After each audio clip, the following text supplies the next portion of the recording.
দেখবে একটা কথা আছে যে যেই রক্ষক আবার সেই নাকি ভক্ষক। মানে কথাটা কেন বললাম জানো? মানে এই সমাজে আমরা পুলিশ অফিসারকে আমরা ভরসা করি কারণ তারা রক্ষক, সবাইকে রক্ষা করে, সেই জন্য আমরা তাকে ভরসা করি।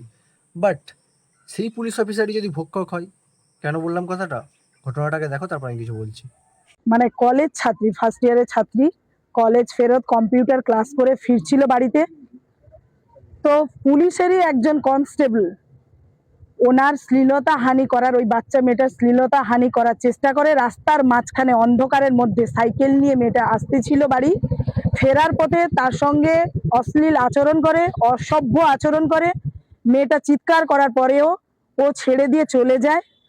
এলাকার বাসিন্দারা সেই পুলিশ কনস্টেবলকে ধরেছে, সেখানে পুলিশ পৌঁছেছে এবং আমিও সেখানে ঘটনাস্থলে পৌঁছাই।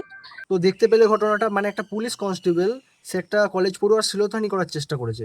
মানে সেই মেয়েটা যদি ওই জায়গায় মানে লোকজন না জড়ো করতো চেঁচিয়ে, তাহলে কি অবস্থাটা হতো, মেয়েটার সঙ্গে আজ কি ঘটনাটা ঘটতো। দেখো, আমি একটা কোনো কনস্টেবলের জন্য আমি সব পুলিশ অফিসারকে খারাপ বলছি না, কারণ সবাই যদি খারাপ হতো তাহলে হয়তো সমাজে চলা যেত না। বাট আমি এটাই বলতে চাইছি যে এরকমভাবে যদি পুলিশও যদি এরকমভাবে ঘটনা ঘটায়, তাহলে আমাদের মা বোনেরা কার ওপর ভরসা করবে? প্রশাসনের কাছে আমার একটাই অনুরোধ, এই পুলিশ কনস্টেবলের বিরুদ্ধে যেন কঠিন থেকে কঠিনতম আইনি ব্যবস্থা নেওয়া হোক, কারণ এদের সমাজে থাকার কোনো অধিকার নেই। কারণ এরকম কনস্টেবল যদি সমাজে ঘুরে বেড়ায় তাহলে হয়তো আমাদের মা বোনেরা সেফ থাকবে না। তাই এর বিরুদ্ধে যেন কঠিন থেকে কঠিনতম আইনি ব্যবস্থা নেওয়া হোক। যাই হোক, আমি আমার মতামত জানালাম, তোমাদের কি মতামত তোমরা অবশ্যই কমেন্ট বক্সে জানাতে পারো। জয় হিন্দ।